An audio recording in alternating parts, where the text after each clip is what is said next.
right, so 9.3 part 2 is just a couple more examples of graphing. So hopefully you guys started the homework and you started to see how to find a vertical asymptote, horizontal asymptote, and so on. So this first one, we're just going to go through all those steps again. So if you haven't totally finished your homework, make sure you're paying attention so you know how to do this. So it says sketch the graph of f of x equals x squared minus 4 over x plus 3. So step 1 is we factor the numerator and denominator. So we're going to factor into x plus 2 and x minus 2. And the denominator is always already factored, so just x plus 3. So first question, are there any holes? No, there's nothing that was removed from the top and the bottom, like nothing that canceled out, right? So now we look through and we start to do the vertical and horizontal asymptotes. So our vertical asymptote, we always set our denominator equal to 0 after we reduce it. So if it reduced, we do that first, and then we use that simplified function. Okay, so our vertical asymptote is going to be, we set x plus 3 equal to 0, so we have negative 3. Sure. So at negative 3, we're going to have a dotted line.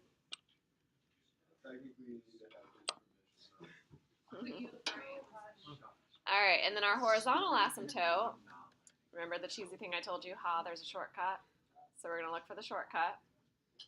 And we're going to look at our largest degree, which is x squared. And our x squared, we don't have on the bottom, right? So it's like 1x squared over 0x squared. So what does that mean for this?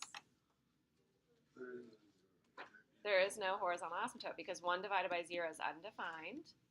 So there's no horizontal asymptote. So is there another kind of asymptote? Do you guys remember what it's called?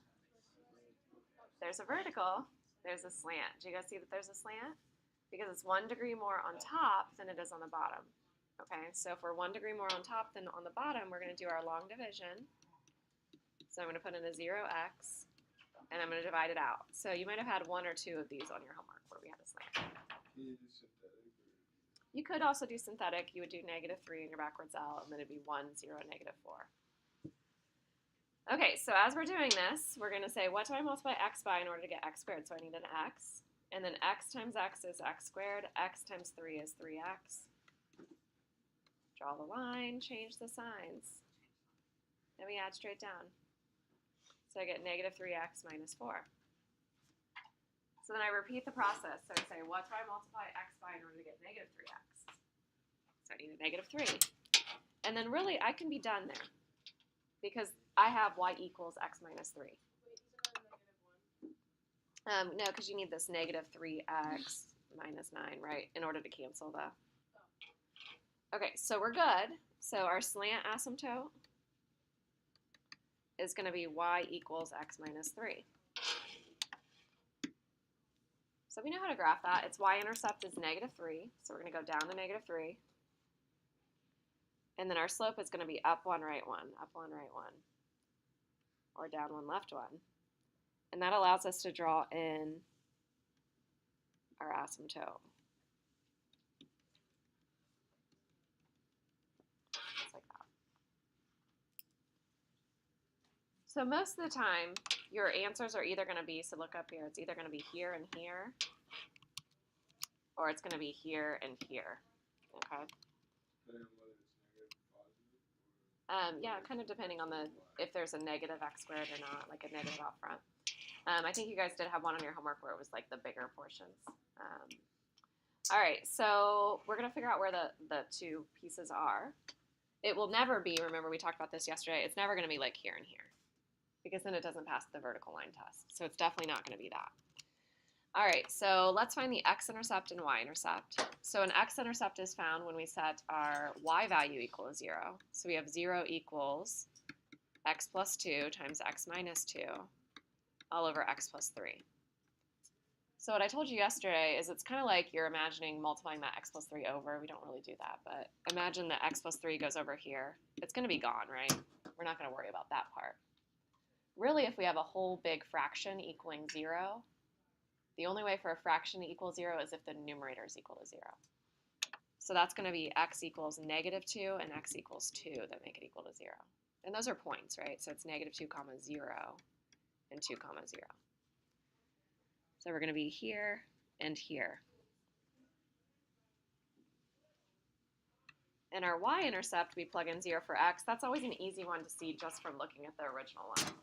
So see if we plug in 0 for x, we have 0 minus 4 over 0 plus 3. So if I have 0 minus 4 over 0 plus 3, I get negative 4 over 3, which is like negative 1.3 repeating. So that's going to be like right in here. So we can definitely tell that it's oops, I got a little wobbly in that one. Our curve is inside that part. So I'm going to guess it's inside the other part, but I really want to know for sure. So the way I know for sure is I do a really quick t-table and I just have to do one more point, and that's it. So usually when we're to the t-table part, we're picking things that are close to this vertical asymptote. That's going to make it easy on you, because usually it makes the denominator 1 or negative 1. So if I pick something just on the left of that vertical asymptote, what would I plug in? Negative 4, right? So I'm going to plug in negative 4, and when I do, I'm going to plug it into this part right here. So I get negative 4 plus 2 is negative 2, and then negative 4 minus 2 is negative 6, all over negative 4 plus 3, which is negative 1. So I get positive 12 divided by negative 1, which is negative 12. So that's way down here somewhere. But then that's enough to tell us that it's in this portion. So we're good. And that's our graph. So at the very end, we look to see if we have any holes. If we have holes, we're going to put that in. We didn't have a hole in this one, so we're good. Yeah, Eric? Yeah.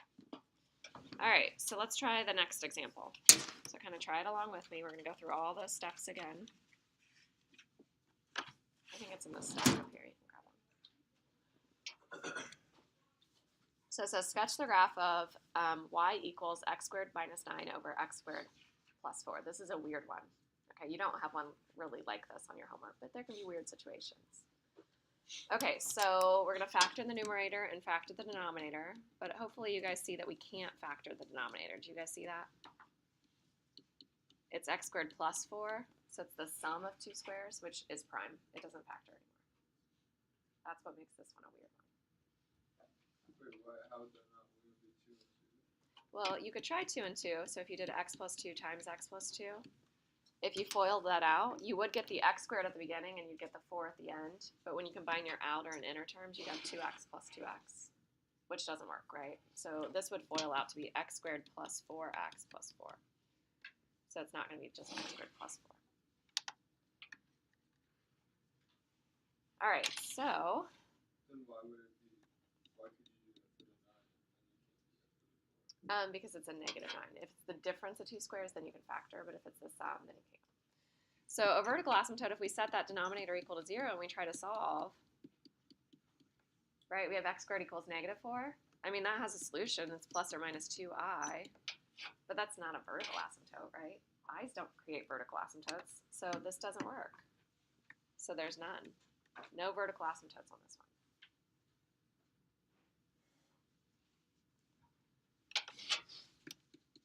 In the horizontal asymptote, that's our shortcut. So we're looking at 1x squared divided by 1x squared, right? Our largest degree on top and the bottom. So x squared divided by x squared is 1. So we have y equals 1 as a horizontal asymptote.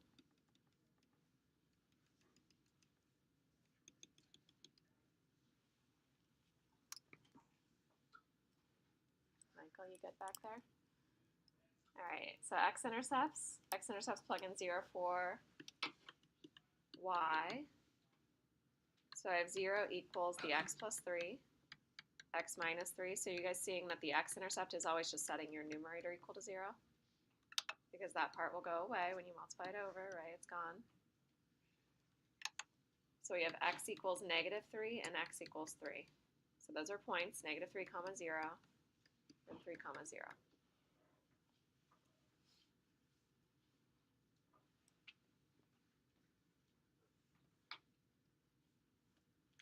Those 2 points.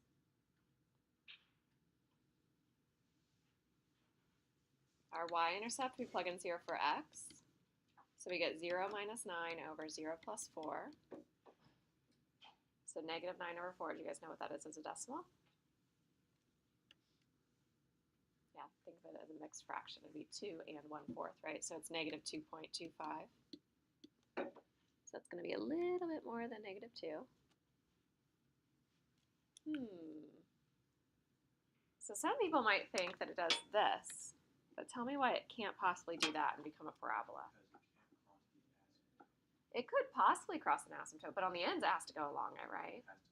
It has to go along it on the ends, right? So can you guys visualize what it's doing? Yeah, it's going along that horizontal.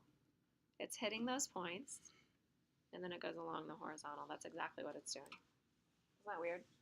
I like those ones. Those are strange. I know, it's weird, but they don't have the vertical asymptotes. We're used to doing those. So it says use your graphing calculators to check your work from above. So you guys can always do that. So if you're confused on your homework, go ahead and try it by hand, but then you can check with your graphing calculator in the end. I don't want you guys to do it on the calculator or do it on Desmos, but you can always check your work at the very end. So if I have y equals and I plugged in x squared minus 9, notice how I put that all in parentheses, and then divided by parentheses x squared plus 4, and I hit graph, I get exactly that. It looks just like that. So you can check it, okay? So I wouldn't say get totally used to using the calculator because you'll probably have portions that are on the non-calculator section on your test, right? But you can at least check your homework on your calculator. All right.